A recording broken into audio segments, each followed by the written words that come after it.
दोस्तों, welcome back to my YouTube channel IQ ranker 247। आप सभी का एक बार फिर से स्वागत है आपके अपने यूट्यूब चैनल पे। दोस्तों, आज की वीडियो में हम बात करेंगे एक बहुत ही ज़बरदस्त टॉपिक के ऊपर, जिसमें हम हरियाणा की जो नदियां हैं या हरियाणा का जो अपवाह तंत्र है उसके ऊपर बात करेंगे। सबसे पहले मैं आपको बता दूं कि जैसे ये वीडियो आपको देखने के बाद सिर्फ आपको प्रैक्टिस करनी है, नदी का कोई भी क्वेश्चन आपका गलत नहीं होगा। और मैं नए क्वेश्चनों के साथ इस वीडियो को बना रहा हूँ। जैसे मैं एक दो क्वेश्चन आपको बता दूं कि हरियाणा की नीली नदी कौन सी है। जैसे आपसे पेपर में पूछ ले हरियाणा की नीली नदी कौन सी है, उसके बाद पूछ ले हरियाणा का त्रिवेणी संगम कहाँ कहाँ है, उसके बाद 15 किलोमीटर हरियाणा में 15 किलोमीटर बहने वाली नदी कौन सी है। ऐसे ऐसे क्वेश्चन इस वीडियो के अंदर मैं आपके लिए लेके आया हूँ। तो चलो वीडियो को स्टार्ट करते हैं। सबसे पहले बात करते हैं कि हरियाणा की नदियों को जो है मुख्यतः दो भागों में बांटा जाता है। इन नदियों को हमने दो भागों में बांट दिया है, क्योंकि एक जो हमने बांट दिया है उत्तरी अपवाह तंत्र, एक है उत्तरी अपवाह तंत्र, दूसरा है दक्षिणी हरियाणा अपवाह तंत्र। जो उत्तर हरियाणा में जो नदियां बहती हैं उन्हें उत्तरी अपवाह तंत्र में रख दिया है, और जो दक्षिणी हरियाणा में बहती है उन्हें दक्षिणी हरियाणा अपवाह तंत्र। इसमें कौन कौन सी नदी आती है? सबसे पहले तो आपको ये ध्यान रखना है कि जो हरियाणा की सबसे लंबी नदी जो यमुना नदी उत्तरी हरियाणा अपवाह तंत्र का हिस्सा है। उसके बाद घग्गर हकरा नदी, ठीक है। तीसरा नंबर पे जो है टंगरी या डांगरी नदी, कौशल्या नदी, सरस्वती नदी, और उसके बाद कौन सी है? चेतांग नदी। उसके बाद कौन सी है? चेतांग नदी। ये जो है उत्तरी हरियाणा अपवाह तंत्र का हिस्सा है। और हम बात कर लेते हैं इसी के साथ दक्षिणी हरियाणा अपवाह तंत्र में कौन कौन सी नदियां आती है। तो आपको ध्यान रखना है साहिबी नदी, इंदौरी नदी, कृष्णावती नदी और दोहान नदी। ये जो है दक्षिणी हरियाणा अपवाह तंत्र के अंतर्गत आती है। तो हम बात करते हैं इसमें सबसे पहले एक इंपॉर्टेंट चीज पे बात करते हैं कि हरियाणा में बहने वाली जो नदियां हैं उनका जो सर्वप्रथम वर्णन किसने किया था। तो यहाँ पे आपका आंसर आएगा महर्षि वेदव्यास ने किया था।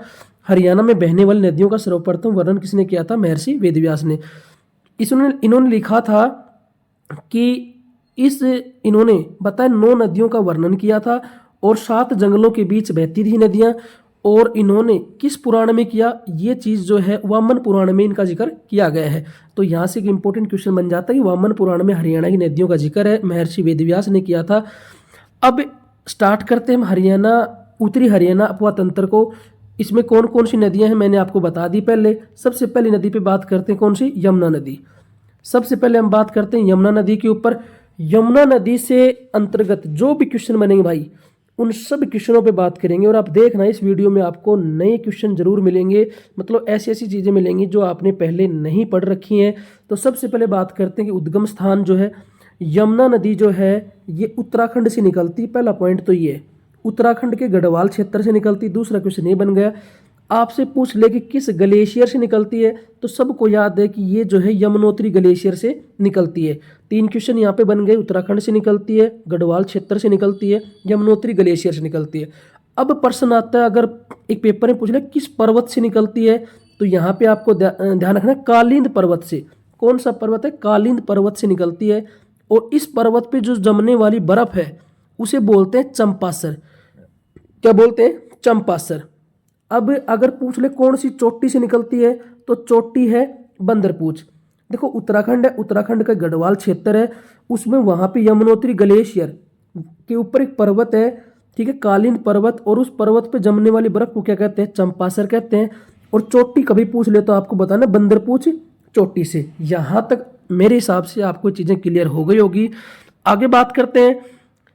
अब सबसे पहले ये चीजें हम बाद में डिस्कस करेंगे। पहले बात करते हैं, जब उत्तराखंड से निकलती है तब हरियाणा में जब प्रवेश करती है, यहाँ पे देखना हरियाणा में जब प्रवेश करती है तो हरियाणा की जो कलेसर कहाँ पड़ता है? यमुनानगर। हरियाणा में कलेसर यमुनानगर से प्रवेश करती है। वहां पर कौन सा गांव है? ताजेवाड़ा गांव। ताजेवाड़ा गांव। तो यमुनानगर में जब प्रवेश करके ताजेवाड़े गांव से फिर ये नदी जो है कौन से डिस्ट्रिक्ट में बहती है? करनाल के अंदर। फिर ये कहाँ जाती है? पानीपत के अंदर। ये ध्यान रखना है। फिर कहाँ जाती है? सोनीपत के अंदर। और सोनीपत के बाद ये नदी जो है दिल्ली में चली जाती है। दिल्ली में, दिल्ली के बाद ये नदी फरीदाबाद में आती है। कहाँ पे आती है? फरीदाबाद में। उसके बाद ये नदी जो है फरीदाबाद से कहाँ आती है? फरीदाबाद से पलवल में। कहाँ पे आती है? पलवल। पलवल में आती है। और पलवल के हसनपुर गांव से ये नदी जो है कहाँ चली जाती है, यूपी अलीगढ़ में चली जाती है। एक बार इस चीज़ को हम दोबारा से पढ़ते हैं। जब कलेसर यमुनानगर में जब बहती है, मतलब हरियाणा में प्रवेश करती ताजे वाले गांव से, उसके बाद नदी करनाल से पानीपत से सोनीपत से फिर दिल्ली में, दिल्ली के बाद नदी फरीदाबाद के बाद नदी पलवल में, और पलवल के हसनपुर गांव से ये नदी एग्जिट हो जाती है, हरियाणा से बाहर निकल जाती है और यूपी में पहुंच जाती है। उसके बाद अपने जो है नेशनल जीके से क्वेश्चन बनता है, हरियाणा जीके से यहाँ से क्वेश्चन नहीं बनेगा। उसके बाद यूपी में जाने के बाद ये ध्यान रखना है हरियाणा के कौन कौन से डिस्ट्रिक्ट से बहती, मैंने आपको बता दिया है। अब इसकी जो इंपॉर्टेंट चीज़ उन पे बात करते हैं।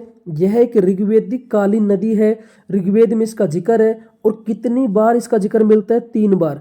ऋग्वेद के अंदर यमुना नदी का 3 बार जिक्र मिलता है, और हरियाणा की सबसे प्रमुख एवं एकमात्र 12मासी नदी है, जो हरियाणा में की सबसे प्रमुख और 12मासी मतलब 12 महीने बहने वाली, जो हमेशा इसमें पानी रहता है और हमेशा पानी रहता है। HSSC ने प्रश्न पूछा कि हरियाणा की चीर सथाई नदी कौन सी है, चीर सथाई, तो यहाँ पे आंसर माना गया कौन सा, यमुना, क्योंकि नया क्वेश्चन था। यहाँ पे आपको एक नया क्वेश्चन मिल चुका है कि हरियाणा की चीर सथाई नदी कौन सी, यमुना। आगे बात करते हैं दोस्तों। अगर आपको वीडियो अच्छी लग रही तो भाई सब्सक्राइब कर दो, लाइक कर दो वीडियो को। नई अपडेट अगर आप चाहते हो तो इस चैनल पे आपको समय समय पे नई अपडेट मिलती रहती है। अब इस चीज़ों को दोबारा से एक बार रिपीट कर लेते हैं। उद्गम स्थान पूछे, उद्गम स्थान पे आएगा उत्तराखंड गढ़वाल क्षेत्र। हरियाणा में जो यमुना है कितने जिलों में बहती है, 6 जिलों में बहती है, मैंने आपको बता दिया है। कुल लंबाई कितनी है भाई, कुल लंबाई इसकी है 1376। मैंने यहाँ पे यमुना की कुल लंबाई बताई है। उत्तराखंड हरियाणा जो उत्तर प्रदेश में जाके प्रयागराज में मिलती है, वहां तक की। अब अपने से क्वेश्चन पूछेगा हरियाणा में यमुना की लंबाई कितनी है, जो अपने काम की चीज़ है, ये है 320 किलोमीटर है, और हरियाणा की सबसे लंबी नदी है। अब यहाँ से अच्छे से क्वेश्चन पूछते हैं कि इसका दूसरा नाम क्या, कालिंदी नदी। दूसरा नाम क्या बेटा, कालिंदी नदी, दूसरा नाम इसका। और उपनाम जो है इसके, यम की बहन कहते हैं, सूर्य की पुत्री कहते हैं। ये क्वेश्चन सारे पूछे गए हैं HSSC द्वारा, तो ये आप ध्यान रखना, कालिंदी नदी, यम की बहन, सूर्य की पुत्री। उसके बाद हम बात करते हैं भाई सहायक नदियों के ऊपर। यमुना नदी की जो है सहायक नदियां कौन कौन सी हैं, उन पे बात करते हैं। तो सबसे पहले आपको ध्यान रखना है कौन सी, पथराला नदी, बूढ़ी नदी, उसके बाद सोम्ब नदी, और एक है थापना नदी। ये ध्यान रखना, थापना नदी। दोबारा से बता देता हूँ कौन कौन सी, पथराला नदी, पहला कौन सा है, पथराला नदी, बूढ़ी नदी, सोम्ब नदी, थापना नदी। अब यहाँ पे जो है सोम्ब नदी से क्वेश्चन बनता है, सोम्ब नदी से ये क्वेश्चन बनता है, ध्यान रखना कि चैक बांध, चैक का अर्थ होता है काम चलाऊ बांध, चैक बांध या पथराला बैराज, ठीक है। चैक बांध जो है यमुनानगर के अंदर है, चैक बांध, और 21 नदी पे बना हुआ है, सोम्ब नदी पे बना हुआ है। ये चीजें आपको ध्यान रखनी है। अब यहाँ से जो और चीजें इंपॉर्टेंट कौन सी है, जो मैं ऊपर लिख रखी मैंने, ये आपको ध्यान रखनी है।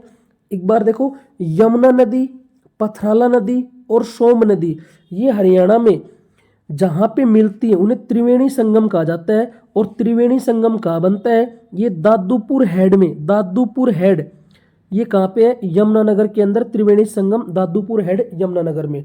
यहाँ तक चीज़ें क्लियर हो गई होगी। अगर इसकी आप PDF चाहिए आपको, तो आपको टेलीग्राम पे मिल जाएगी, IQ रैंकर 247 के नाम से टेलीग्राम चैनल अपना, वहाँ पे आप ये सर्च कर सकते हो। थापना नदी, मैंने बात की थापना नदी, क्योंकि ये यमुना की सहायक नदी है। ये हरियाणा में 15 किलोमीटर बहने वाली नदी है, थापना नदी, ध्यान रखना, हरियाणा में 15 किलोमीटर बहने वाली नदी है, ठीक है। उसके बाद ये कनालसी गांव के नज़दीक यमुना नदी में मिल जाती है। और इम्पोर्टेंट चीज़ ध्यान रखना, इसमें एक मछली पाई जाती है, इसमें एक मछली पाई जाती है, कौन सी मछली बेटा, महासीर मछली, ठीक है। और ये महासीर मछली जो है ना बेटा, ये साफ पानी में पाई जाती है, और साफ पानी में पाई जाती है, तो यह एक हरियाणा की बिल्कुल साफ नदी भी है, ठीक है। और साफ पानी में पाई जाती है, तो इसे नीली नदी भी कहते हैं। तो आपसे प्रश्न कर दे कि नीली नदी कौन सी है, तो थापना नदी जो है यमुना की जो सहायक नदी है वो नीली नदी है, ठीक है। आगे बात करते हैं, यहाँ तक आपको क्लियर हो गई होगी चीज़ें। अब हम बात करते हैं कुछ इसके ऊपर बांध है, वैसे बांध की वीडियो मैं अलग से बनाऊंगा, लेकिन आप इसमें थोड़ा बहुत देख सकते हो। पहला बांध ताजेवाला बांध, ठीक है, ताजेवाला गांव के अंदर है।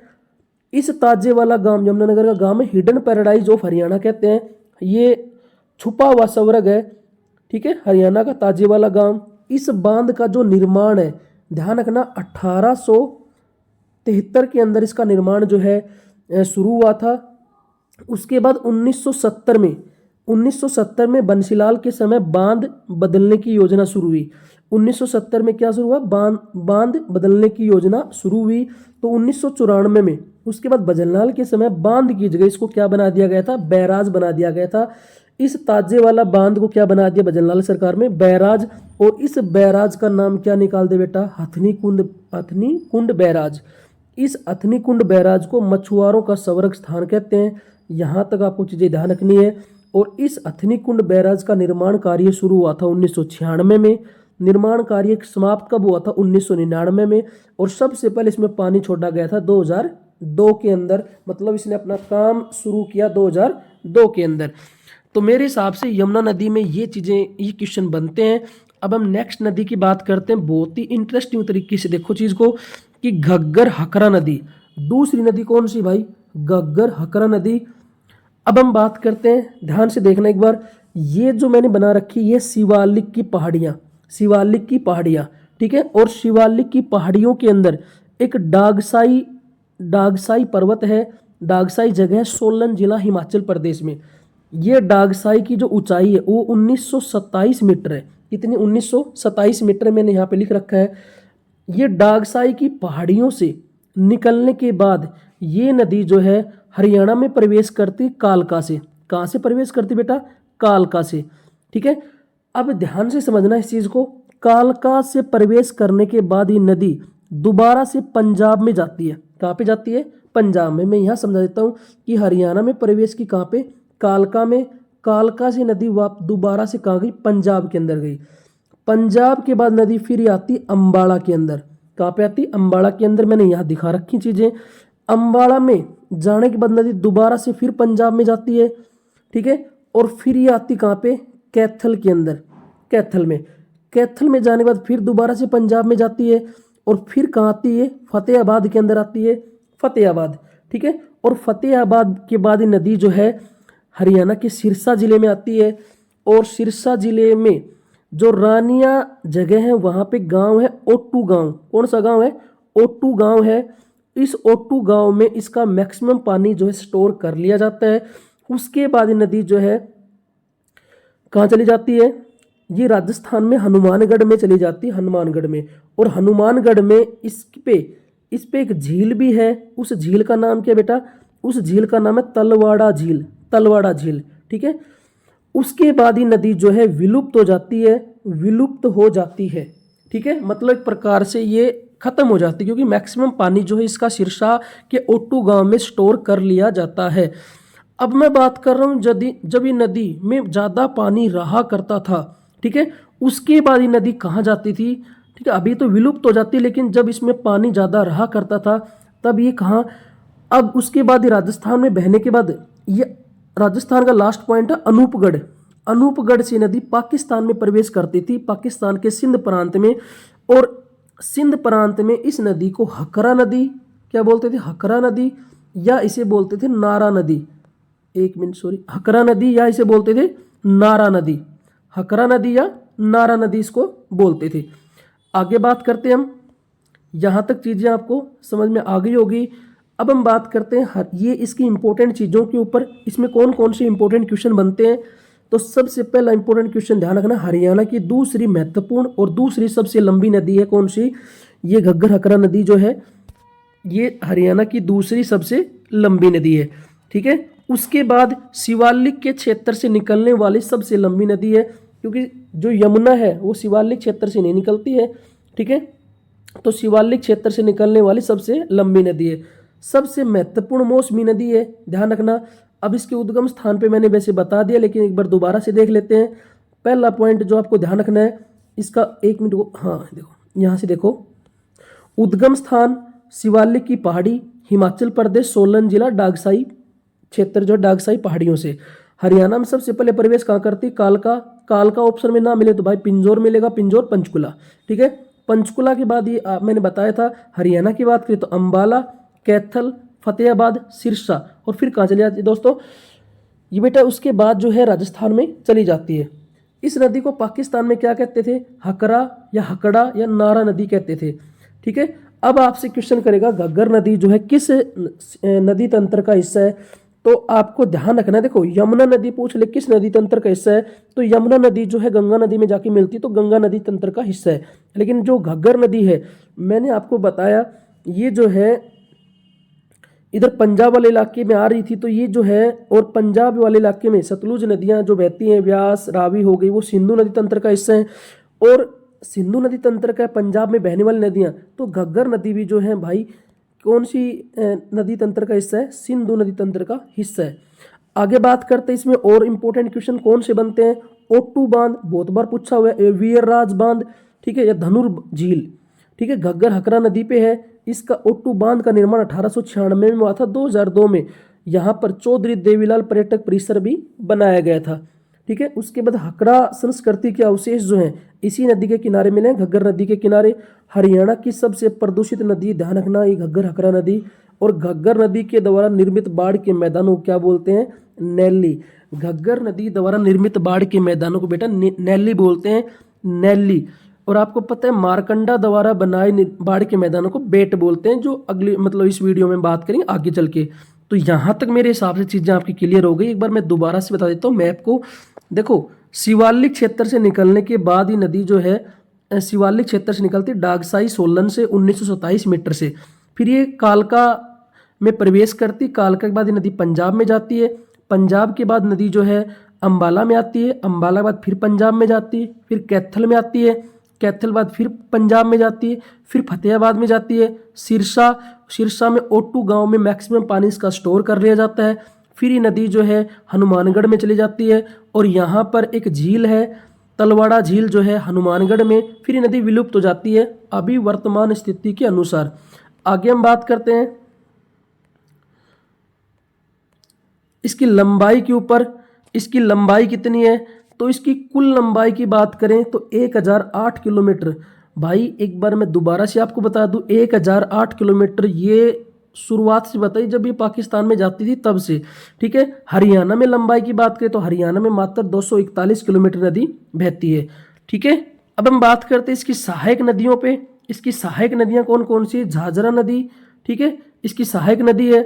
मारकंडा नदी, टांगरी या डांगरी नदी, चेतांग या दुष्दती नदी, ठीक है, सरस्वती या सरस्वती या नदीतमा, इन्हीं के नाम है सरस्वती के। ठीक है, और कौशल्या नदी। दोबारा से समझ लेते हैं सहायक नदियां कौन कौन सी है? झाझरा नदी, कौशल्या नदी, मारकंडा नदी, टांगरी या डांगरी घग्गर की सहायक नदी है।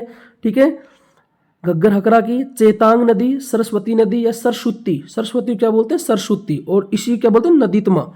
ठीक है, अब हम बात कर लेते हैं कौशल्या नदी की कुछ बातों के ऊपर। ठीक है, कौशल्या नदी कुछ एक क्वेश्चन पूछता है, ध्यान से समझ लो। कौशल्या नदी जो इसका उद्गम स्थान जो है हिमाचल प्रदेश और पंचकुला के जो बॉर्डर है उसकी शिवालिक की पहाड़ियों से इसका उद्गम होता है कौशल्या नदी का। और पिंजौर के निकट ये घग्गर में मिल जाती है। पिंजौर पंचकुला के निकट ये घग्गर में मिल जाती है। कौशल्या नदी पे कौशल्या बांध बनाया था, निर्माण 2008 में हुआ था, तैयार हुआ था 2012 के अंदर। ठीक है, क्यों बनाया गया था, किस उद्देश्य से बनाया गया था? तो भाई चंडीगढ़ और पंचकुला को पानी सप्लाई करने के लिए। अब इस नदी कौशल्या नदी की लंबाई आपसे मैं पूछ लूँ, कुल लंबाई इसकी 30 किलोमीटर है, क्योंकि ये नदी हिमाचल प्रदेश और पंचकुला के बॉर्डर से निकलती है। हरियाणा में मात्र कितनी बहती है? 20 किलोमीटर। अब इससे ऊपर क्वेश्चन बताया था हरियाणा में 15 किलोमीटर बहने वाली नदी कौन सी है? आप कमेंट बॉक्स में बताओ, मैंने ऊपर बताया भी है, या वीडियो को आप दोबारा से देख सकते हो। ठीक है, आगे हम बात करेंगे मारकंडा नदी के ऊपर। तो दोस्तों मैं यहाँ तक आपको इस वीडियो में बताया। नेक्स्ट वीडियो में मारकंडा नदी को पढ़ेंगे। अगर ये वीडियो अच्छी लगती है तो कमेंट बॉक्स में बताना कि आपको नेक्स्ट पार्ट जो इसका चाहिए। ठीक है, तो तब तक के लिए आपका बहुत बहुत धन्यवाद, और चैनल को सब्सक्राइब करो, लाइक करो। मिलते हैं हम नेक्स्ट वीडियो के अंदर, तब तक के लिए आपका बहुत बहुत धन्यवाद। Thank you very much.